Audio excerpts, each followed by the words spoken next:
بسم الرحیم۔ بازار سے گزرنے والا ہر شخص اس لونڈی کا خواہشمند تھا۔ کتنے ہی امیر لوگ حسرت بری نظروں سے اس غلام لڑکی کو دیکھ رہے تھے جس کی صرف آنکھیں واضح تھی، مگر کئی دلوں پر وہ لڑکی خنجر چلا چکی تھی۔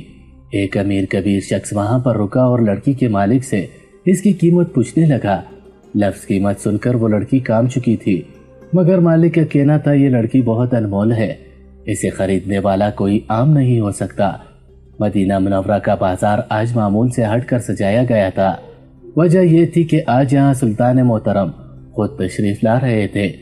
کل رات ہی سپاہیوں نے یہاں آ کر باقاعدہ ڈنکے بجا کر یہ اعلان کر دیا تھا کہ کل سلطان محترم مدینہ منورہ کے اس بازار کا دورہ کریں گے۔ یہ خبر سننی تھی کہ سبھی دکانداروں کی تو جیسے چہروں پر رونق آ چکی تھی۔ وہ جانتے تھے کہ اگر ان کی دکان سے سلطان محترم کو کچھ پسند آیا تو انہیں اس چیز کی دگنی رقم ملے گی۔ ہر کوئی خوش تھا، فوراً اپنی دکان کی صاف صفائی شروع کر دی۔ وہ لوگ جو اشیاء تولتے وقت ناپ تول میں کمی کیا کرتے تھے یا کسی طرح کا بھی سودا اور ہوشیاری دکھانے کی کوشش کرتے تھے، سب کی گھبراہٹ واضح تھی۔ فوراً ناپ تول کی کمی کرنے والی تمام تر اشیاء کو چھپا دیا گیا۔ بازار بالکل رات و رات یوں سجا دیا گیا تھا جس سے لگا کہ واقعی یہاں پر سلطان محترم تشریف لانے والے ہیں۔ اگلی صبح بازار میں معمول سے زیادہ ہی رش تھا۔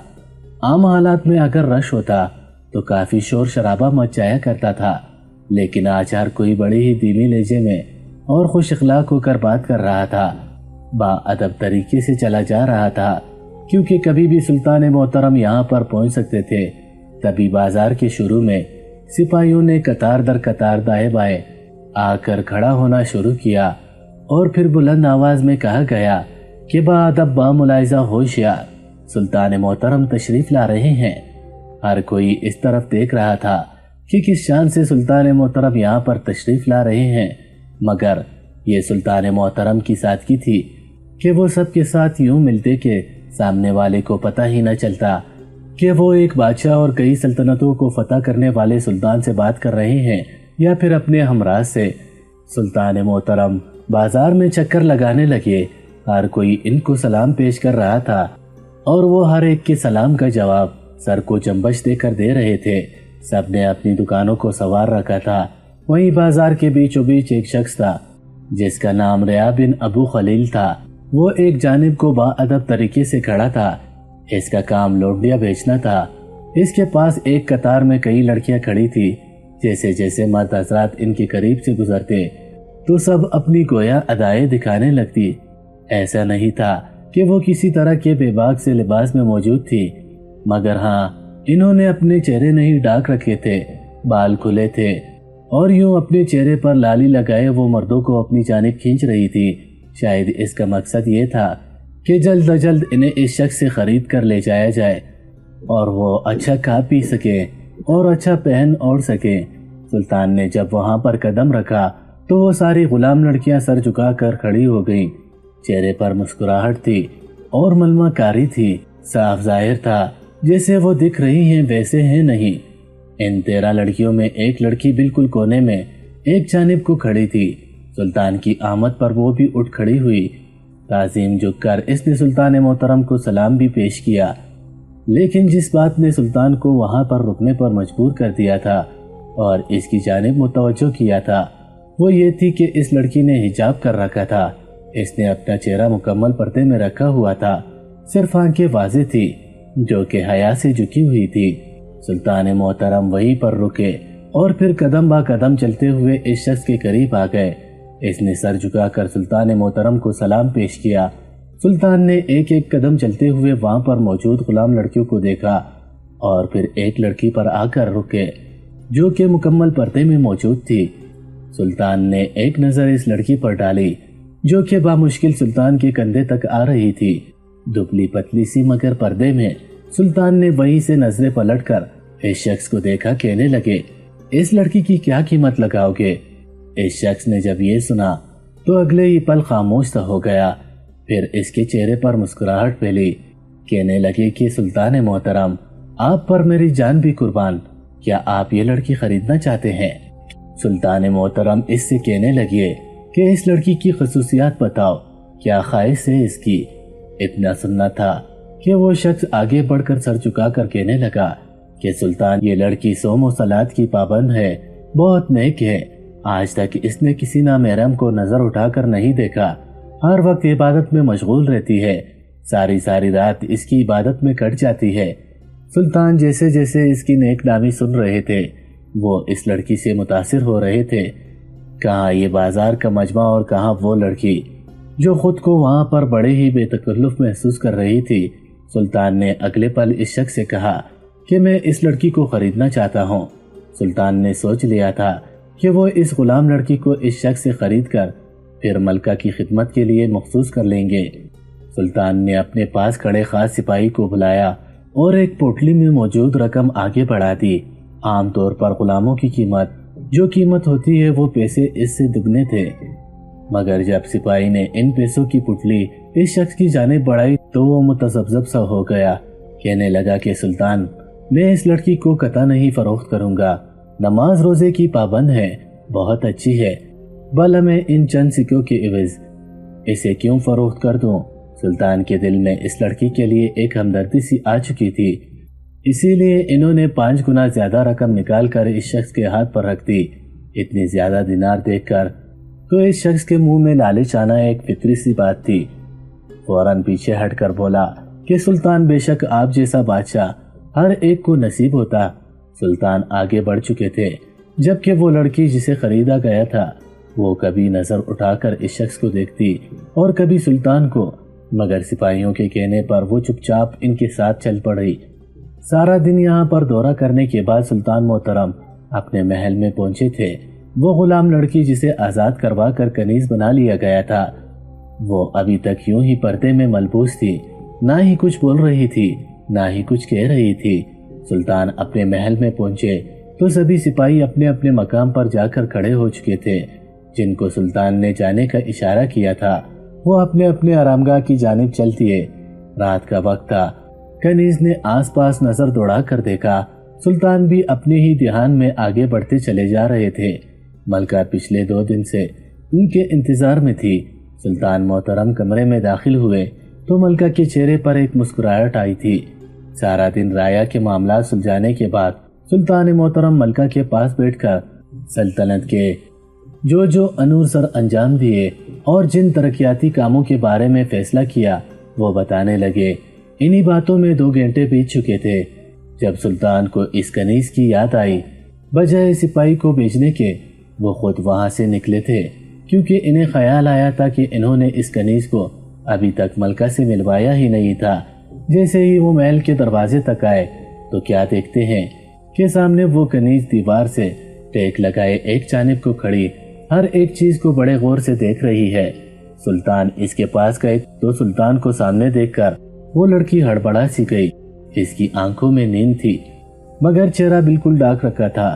سلطان نے اس سے معذرت کرتے ہوئے کہا کہ میں تمہیں یہاں کی کنیز اول کے سپرد کرنا ہی بھول گیا۔ سلطان کو یوں خود سے معذرت کرتے ہوئے اس کنیز کی آنکھیں پھیلی تھی، کہنے لگے کہ نہیں سلطان محترم، اگر آپ کہیں تو میں ساری رات یہیں کھڑی ہو کر گزار دوں گی، مجھے آپ سے کوئی گلہ نہیں ہے۔ وہ سلطان کے پیچھے چلتی ہوئی ملکہ کے کمرے تک آئی۔ پھر ملکہ سے ملوانے کے بعد سلطان نے ملکہ سے کہا کہ آج کے بعد یہ کنیز آپ کے ساتھ سائے کی طرح رہے گی، آپ کا خیال رکھے گی۔ اسے میں 5 گنا کی قیمت ادا کر کے خرید کر لایا ہوں، صرف اور صرف آپ کے لیے۔ یہ بہت ہی نیک ہے اور 5 وقت کی نمازی بھی۔ ملکہ اس لڑکی سے مل کر خوش تھی۔ پھر اسے اس کے آرامگاہ میں جانے کا کہا تو وہ لڑکی سر جھکائے وہاں سے جا چکی تھی۔ 2 دن تک تو وہ سب کچھ ٹھیک رہا۔ ملکہ کا خیال وہ کنیز رکھنے لگی تھی۔ صبح سویرے ان کا ناشتہ، ان کے کھانے پینے کا خیال رکھنا، پھر ان کو نیا لباس دینا، ان کی ہر ایک بات کو سننے پر اس پر عمل کرنا۔ مختصر یہ کہ ملکہ جو کہتی وہ کنیز پورا کرتی رہتی۔ سلطان بھی خوش تھے کہ انہوں نے واقعی ایک اچھی کنیز خرید کر ملکہ کو تحفے میں دی۔ مگر ایک روز سلطان اپنی خوابگاہ میں آرام فرما رہے تھے کہ بڑی ہی عجیب خواب دیکھا۔ اس خواب کا آنا تھا کہ سلطان ہڑبڑا کر اٹھ بیٹھے، پانی کا گلاس اپنے لبوں سے لگایا، تھوڑی دیر اٹھ کر کمرے میں چہلم قدمی کی اور ایک مرتبہ پھر بستر پر لیٹے۔ لیکن جب دوبارہ پھر وہی خواب آیا تو انہیں کچھ تشویش سی ہونے لگی، کیونکہ سلطان محترم کو آنے والے خواب بے معنی نہیں ہوتے تھے۔ خواب میں وہ دیکھ رہے تھے کہ اچانک محل کی باغ میں ایک فوارہ پھوٹ پڑا ہے۔ فوارے کا پانی اس قدر میٹھا ہے کہ سبھی سپاہی اپنا کام چھوڑ کر وہاں پر چلے گئے اور اس فوارے سے پانی پینے لگے۔ کسی کو محل کی رکھوالی کی ہوش نہیں رہی تھی، تبھی وہاں پر دشمنوں نے حملہ کر دیا۔ یہ خواب بڑا ہی عجیب تھا، اس خواب کے کچھ نہ کچھ تعبیر تو ضرور تھی۔ سلطان محترم کا دل بے چین ہونے لگا تو اٹھ کر کھڑکی کے قریب آئے۔ یہ کھڑکی محل کی تیسری منزل پر موجود تھی۔ آج رات سلطان کی خوابگاہ کو اس محل کی تیسری منزل پر بنی تھی، جہاں سے محل کا اندرونی اور بیرونی منظر دکھائی دیتا تھا۔ وہ بھی یہاں پر کھڑے تھے کہ ان کی نظروں سے ایک منظر گزرا۔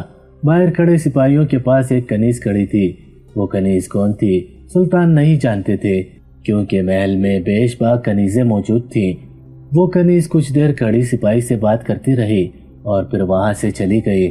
سلطان نے اس بات کو سرسری سا لیا تھا، لیکن اگلے روز سپاہیوں میں اور دربانوں میں ہونے والی چمگومیاں انہیں اپنی جانب متوجہ کر چکی تھیں۔ کچھ تھا جو سلطان محترم سے مخفی رکھا جا رہا تھا۔ اس روز سلطان محترم یوں ہی محل میں چہلم قدمی کر رہے تھے کہ جب ان کا گزر اس کمرے سے ہوا جہاں پر وہ لائی جانے والی نئی کنیز رکھی گئی تھی۔ سلطان کو قرات کی آواز آ رہی تھی۔ وہ آواز اس قدر سریلی اور روح تک سرایت کر جانے والی تھی کہ سلطان محترم کے قدم وہیں پر رکے۔ اس قدر پیاری آواز میں قرآن مجید کی تلاوت آج سے پہلے سلطان محترم نے نہیں سنی تھی۔ کتنی ہی دیر وہ وہاں پر کھڑے، آنکھیں بند کیے گہری سانس خارج کر کے کھڑے رہے اور قرآن پاک کی تلاوت سنتے رہے کہ جب اچانک آواز آنا بند ہو گئی، انہوں نے آگے بڑھ کر آدھا کھلی کھڑکی سے اندر کا منظر دیکھا تو وہی کنیز دوسری جانب کو رخ موڑے ابھی بھی ایک بڑی سی چادر میں موجود تھی، فرش پر بیٹھی تھی، سامنے قرآن پاک کھولا تھا، جائے نماز پر بیٹھی وہ دعا مانگ رہی تھی۔ شاید وہ روز رات کو قرآن مجید کی تلاوت کیا کرتی تھی۔ سلطان یہ دیکھ کر مسکرا اٹھے، لیکن ایک مرتبہ جب وہ اچانک محل کی عقبی حصے میں داخل ہوئے تو وہاں پر تعینات سپاہیوں کے منہ سے اس کنیز کا نام سن کر ان کے قدم رکے تھے۔ وہ سپاہی بھی اس بات سے انجان تھے کہ سلطان محترم اس جانب کو تشریف لا رہے ہیں۔ یوں جب ان سپاہیوں کے منہ سے اس کنیز کا نام سنا تو سلطان محترم وہیں پر رکے، ان سپاہیوں سے سوال کرنے لگے کہ تم لوگ یہ بات کس کنیز کو لے کر رہے ہو؟ وہ دونوں ہی گھبرا گئے۔ وہ جانتے تھے کہ سلطان محترم خود اس کنیز کو لائے ہیں، لیکن جب سلطان محترم نے سختی سے پوچھا تو وہ خاموش نہ رہ سکے۔ کہنے لگے کہ سلطان محترم، ہماری زبان کٹ جائے اگر ہم آپ سے جھوٹ بولیں، مگر جب وہ کنیز یہاں پر آئی ہے، روز رات کو وہ یہاں پر سپاہیوں کے سامنے بڑے ہی نازیبا انداز میں جاتی ہے۔ اس کا لباس انتہائی نازیبا ہوتا ہے، گو کہ جیسے سارا دن وہ پردے میں گھومتی ہے، رات کو وہ ہر لحاظ بلائی طاق رکھتے ہوئے محل کے سپاہیوں کو اپنی جانب راغب کرتی ہے۔ سلطان نے یہ الفاظ سنے تو ان کے ماتھے پر بل پڑ چکے تھے۔ آخر ایسے کیسے ممکن تھا؟ اس لڑکی کو تو سلطان محترم نے خود کل قرآن پاک کی تلاوت کرتے ہوئے سنا تھا۔ اس سپاہی کی بات سن کر انہوں نے خاموشی سے بغیر کوئی رد عمل دیے آگے بڑھ جانا ہی مناسب سمجھا۔ انہوں نے اس کنیز پر خود نظر رکھنا شروع کر دی، کیونکہ شک کا بھی سلطان محترم کے دل میں بویا جا چکا تھا۔ وہ لڑکی ہر وقت نقاب میں ہوتی تھی۔ سلطان محترم نے ملکہ سے بھی سوال کیا کہ کیا یہ کنیز آپ کو پسند ہے؟ اس میں اور باقی کنیزوں میں کیا فرق ہے؟ ملکہ نے جب یہ سنا تو کہنے لگی کہ باقی کنیز فارغ اوقات میں فضول باتوں پر اتر آتی ہیں، جن کا کوئی معنی و مقصد ہی نہیں ہوتا، مگر یہ کنیز بہت اچھی ہے۔ آج تک میں نے اس کے منہ سے کوئی فضول گوئی نہیں سنی، بلکہ جو بات کرتی ہے قرآن و حدیث کے مطابق کرتی ہے، اور اس سے مجھے کچھ سیکھنے کو ملا ہے۔ حالانکہ میں ملکہ ہوں، اس کے لیے محرم ہوں، اس کے باوجود اس نے مجھے ابھی تک کبھی اپنا چہرہ نہیں دکھایا۔ ملکہ تو کچھ اور کہہ رہی تھی، مگر وہ دونوں سپاہی، سلطان نے سوچا کہ ہو سکتا ہے ان سپاہیوں کو کوئی غلط فہمی ہوئی، مگر ایک مرتبہ پھر سپاہی اس معاملے پر بات چیت کر رہے تھے۔ وہ کافی غصے میں دکھائی دیتے تھے، باقاعدہ سلطان محترم کی خدمت میں آ کر عرض کرنے لگے کہ سلطان محترم، جو نئی کنیز آپ خرید کر لائے ہیں وہ بے حیائی کی ساری حدیں پار کر چکی ہے۔ ہم تو آپ کے سامنے کہتے ہوئے بھی شرمندہ ہو رہے ہیں، جو کچھ وہ رات ہوتے ہی آپ کے سونے کے بعد سپاہی کے ساتھ کرتی ہے، توبہ توبہ، ہم یہ الفاظ آپ کے سامنے عطا بھی نہیں کر سکتے۔ سلطان کو ابھی اس لڑکی پر تشویش ہونے لگی تھی، مگر وہ دوسروں کی باتوں پر یقین نہیں کر سکتے تھے۔ جب تک وہ اپنی آنکھوں سے سب کچھ دیکھ نہ لیتے، وہ کوئی بھی فیصلہ نہیں کرنا چاہتے تھے۔ اسی لیے اس رات انہوں نے کچھ سوچا، اور پھر جیسے ہی رات گہری ہونے لگی اور وہ لڑکی قرآن پاک کی تلاوت کر کے سونے کے لیے بستر پر لیٹی، تو سلطان محترم نے اپنی آرام گاہ میں جانے کے بجائے اپنے خفیہ کمرے میں جا کر سپاہیوں جیسا لباس زیب تن کیا اور پھر محل میں جا کر گشت کرنے لگے۔ وہ وہاں پر موجود تھے جہاں پر اکثر سپاہی تعینات ہوتے تھے۔ اس وقت وہ محل کے اس حصے میں موجود تھے جہاں سے اگر کوئی بھی محل کے اس حصے سے نکلتا جہاں پر کنیز رہتی تھی صاف دکھائی دیتا تھا۔ کچھ ہی دیر بعد وہاں سے وہی کنیز نکلی تھی، مگر جس حلیے میں نکلی تھی اور جو کچھ اس کا حال تھا سلطان کے لیے ناقابل یقین تھا۔ سب کچھ سلطان اپنی آنکھوں سے دیکھتے رہے۔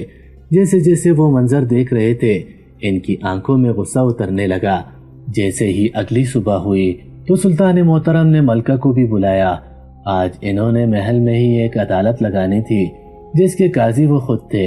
سلطان محترم اور ملکہ دونوں ہی سامنے تخت پر براجمان تھے جب ایک کنیز گئی اور جا کر اس نئی کنیز کو لے کر آئی۔ وہ پردے میں آ کر سلام عرض کرنے لگی تو سلطان نے بڑے ہی سخت لہجے میں اس سے سلام کا جواب دیا تھا۔ پھر کہنے لگے کہ لڑکی، کیا تم وہی ہو جو سب کو دکھاتی ہو، یا پھر منافقت کا لبادہ اوڑھ رکھا ہے تم نے؟ یہ الفاظ سننے تھے۔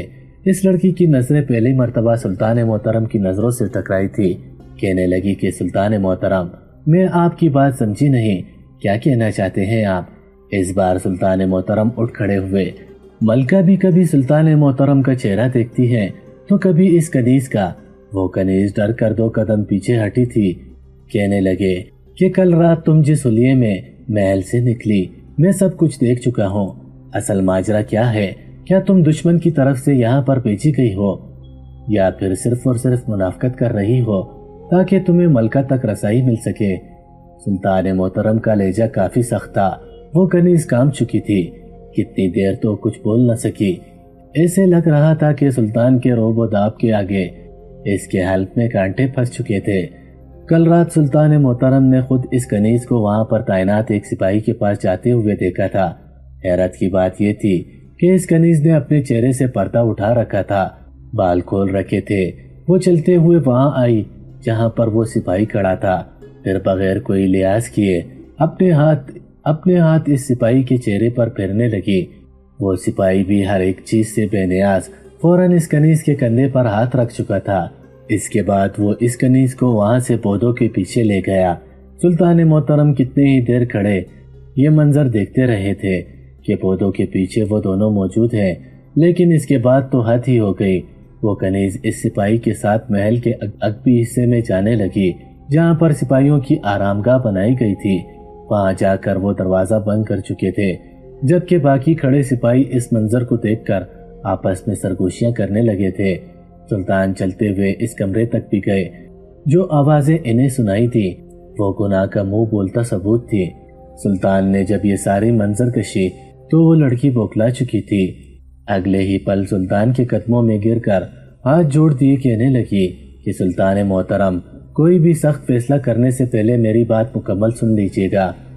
سلطان محترم اس مرتبہ کافی سختی سے کہنے لگے کہ جب تم اس کردار کی مالک ہو تو پھر یہ پردہ اور عبادت، کیا تم گناہ کر کے خدا کے حضور عبادت کر کے یہ سمجھتی ہو کہ خدا تمہارے گناہ بخش دے گا؟ ایسا ہرگز نہیں ہے۔ جب تک تم سچے دل سے توبہ کر کے دوبارہ اس گناہ کی جانب رخ تک نہیں کرتی تب تک تمہارا وہ گناہ کبھی بھی معاف نہیں ہوگا اور نہ ہی تمہاری یہ باتیں قبول ہوں گی۔ سلطان کے منہ سے جب یہ باتیں اس کنیز نے سنی تو ہچکیاں باندھ کر زار و زار رونے لگی۔ کہنے لگی سلطان محترم، میں با کردار اور پاک دامن لڑکی ہوں۔ اسی وقت شاید کسی نے اس سپاہی کو بھی خبر کر دی تھی۔ وہ بھاگتا بھاگتا دربار میں آیا، ہامتے ہوئے سلطان کے سامنے جھک کر سلام کرنے لگا اور کہنے لگا سلطان محترم، میں معذرت خواہ ہوں، مگر اس کنیز کو کوئی سزا مت دیجیے گا۔ اس سپاہی کو یوں کنیز کے حق میں بولتا دیکھ کر سلطان کے ماتھے پر بل پڑے تھے۔ پھر جو حقیقت ان دونوں نے بتائی سن کر سلطان کی آنکھیں پٹی کی پٹی رہ گئی تھیں۔ وہ دونوں وہاں پر بیٹھے سلطان اور ملکہ کو مکمل بات بتا رہے تھے، جسے سننے کے بعد سلطان نے ان دونوں کو وہاں سے جانے کا کہا اور پھر وہاں پر اپنے سپاہیوں کو بلا کر کہا کہ مدینہ منورہ کے اس بازار میں جاؤ اور جا کر اس شخص کو لے کر آؤ جس سے میں نے اس کنیز کو خریدا تھا۔ سپاہی فوراً سرپٹ گھوڑے دوڑاتے ہوئے وہاں سے نکل چکے تھے۔ کچھ ہی دیر بعد وہ شخص سلطان محترم کے دربار میں حاضر تھا۔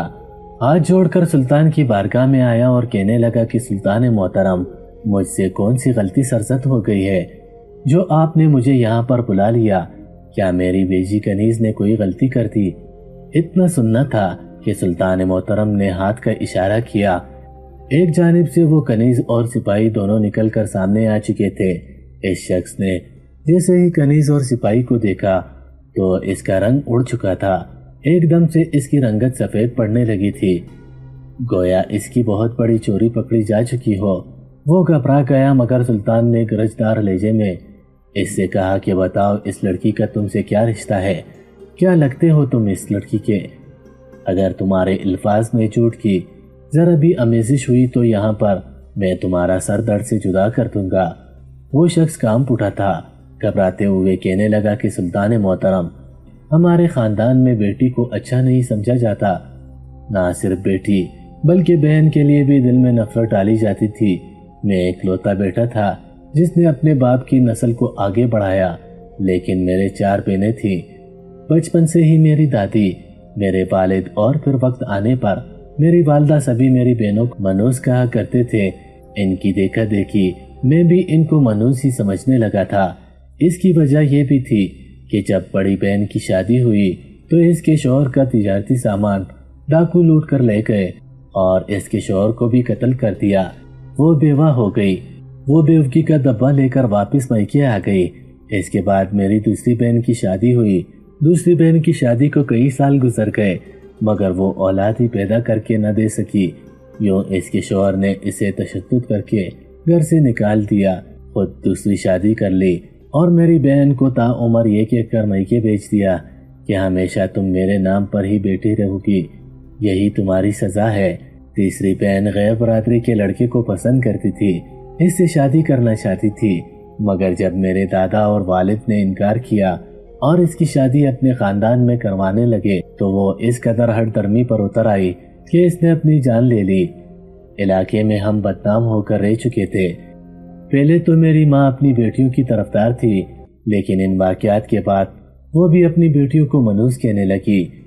میری دادی، میرا باپ اور میری ماں سب مر گئے مگر میرے سر پر ان چاروں کا بوجھ ڈال گئے۔ چوتھی بہن کو جیسے تیسے میں نے رخصت کیا مگر اس کا شوہر دوسرے شہر میں کاروبار کرتا تھا۔ پیچھے اس بہن کا دیور اس پر بری نظر رکھنے لگا۔ ساس بھی کچھ اچھے اخلاق کی مالک نہ تھی۔ ایک مرتبہ اس کے دیور نے اس کی عزت پر ہاتھ ڈالنا چاہا تو یہ روتے روتے واپس یہاں پر آ کر بیٹھ گئی۔ میں اپنی بہنوں سے شدید تنگ آ چکا تھا۔ میں لونڈیاں بیچنے کا کام کرتا ہی تھا۔ میں نے اپنی بہنوں کو بھی بیچنا شروع کر دیا۔ میری بڑی 2 بہنیں نہ جانے کس کس ملک میں بک کر جا چکی ہیں اور اب یہ ہی بچی تھی جو 100 میں صلات کی پابند تھی۔ میں نے سوچ لیا تھا کہ اس کی باری رقم لوں گا مگر کہاں خبر تھی کہ یہ آپ کے محل تک پہنچ جائے گی۔ مجھے تو خبر ہی نہیں تھی کہ اس کا شوہر یہاں پر آپ کے محل میں سپاہی ہے۔ سلطان محترم کے چہرے پر جلال آ چکا تھا۔ کہنے لگے کہ کیا تمہیں ایک مرتبہ بھی شرم نہیں آئی؟ تم نے اپنی بہنوں کو ہی پیسوں کے عوض بیچ دیا، خدا تمہیں غرق کر دے گا۔ زمانہ جاہلیت کی جس سوچ کو ہمارے پیارے نبی صلی اللہ علیہ وآلہ وسلم نے ختم کیا تھا، بیٹی کو جو مقام دیا شاید ہی کسی مذہب نے دیا ہو، مگر تم خود کو مسلمان بھی کہتے ہو اور اس قدر جاہلیت پر اتر آئے۔ ایک مرتبہ بھی تمہاری غیرت نے تمہیں نہیں للکارا جب تم نے اپنی ہی غیرت کو سرے بازار بیچ رہے تھے۔ جب تم اپنی ہی غیرت کو سرے بازار بیچ رہے تھے وہ شخص رو رہا تھا، سلطان کے آگے ہاتھ جوڑ کر کھڑا تھا۔ پیچھے کھڑی وہ کنیز اور سپاہی دونوں سر جھکا کر کھڑے تھے۔ پردے میں موجود کنیز ابھی بھی رو رہی تھی۔ اس کی زندگی تو دوہری مصیبتوں سے گزر کر سلطان کے محل تک آئی تھی۔ مگر یہ اس کا خدا پر کامل یقین اور توکل ہی تھا کہ یہاں پر آنے کے بعد اسے اپنے شوہر مل چکا تھا، مگر سلطان کے ڈر سے وہ اپنے رشتہ ظاہر نہیں کر پائے تھے۔ سلطان محترم نے اس شخص کو جیل میں قید کر دیا اور کہا کہ جب تک تمہیں اپنے گناہوں کا احساس نہیں ہو جاتا اور اپنی بہنوں سے معافی نہیں مانگ لیتے تب تک تمہیں آزاد نہیں کیا جائے گا۔ کچھ روز تو وہ شخص جیل میں رہا، مگر شاید اسے ہدایت مل چکی تھی۔ رو رو کر سلطان کی بارگاہ میں حاضر ہوا اور کہنے لگا کہ میں اپنی بہنوں کو ڈھونڈ کر ان سے معافی مانگوں گا، انہیں وہ عزت و احترام دوں گا جس کی وہ حقدار ہے۔ اس نے اپنے ساتھ چند سپاہیوں کو لیا اور جن جن کو اس نے اپنی گزشتہ 2 بہنوں کو بیچا تھا ان کو ڈھونڈ کر واپس لایا۔ بہنوں کی حالت ابتر ہو چکی تھی، لوگوں نے ان کے ساتھ اچھا سلوک نہیں کیا تھا۔ وہ بہنیں تو شاید کبھی بھی اپنے بھائی کو معاف نہ کرتی، مگر جب اپنے بھائی کو اپنے سامنے یوں ہاتھ جوڑ کر روتے دیکھا تو ان کا دل بھی موم ہو گیا۔ انہوں نے اپنے بھائی کو معاف کر دیا۔ اس موقع پر سلطان محترم بولے کہ ایک ماں، بہن، بیٹی اور بیوی کا دل بالکل ایسے ہی موم ہوتا ہے، تم کچھ بھی کر گزرو گے مگر اللہ تعالیٰ نے عورت کا دل بنایا ہی ایسا ہے کہ وہ پھر بھی مسکرا کر تمہاری ہر غلطی کو معاف کر دے گی۔ مگر یاد رکھنا، خدا کے حضور کسی کی شکایت میں نکلنے والے ایک آنسو تمہاری نسلیں اجاڑ کر رکھ سکتا ہے۔ مزید ایسی سبق آموز واقعات اور کہانیوں کے لیے ہمارے چینل کو ضرور سبسکرائب کریں۔ اللہ حافظ۔ اللہ حافظ۔